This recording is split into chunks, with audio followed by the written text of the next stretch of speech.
13 तारखेपर्यंत निर्णय घेतला नाही तर मराठ्यांची बैठक बोलावणार असं मनोज जरांगे पाटील यांनी म्हटलंय। बैठक बोलावून पुढचा निर्णय घेण्यात येईल असं जरांगे पाटील यांनी म्हटलंय। सर्वपक्षीय बैठकीला विरोधकांनी जायला हवं होतं असंही त्यांनी म्हटलंय।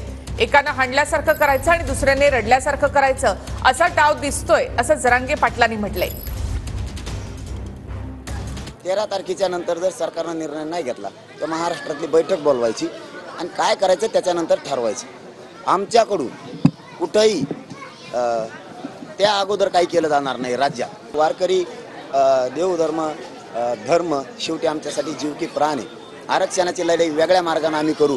अशा ठिकाणी आम्ही कधीही राजकारण किंवा आरक्षण पंढरीच्या विठुरायाच्या आषाढी वारीत आणणार नाहीत। आम्ही मात्र 13 तारखेच्या नंतर काय सरकार करतंय त्याच्यानंतर बघू काय करायचं।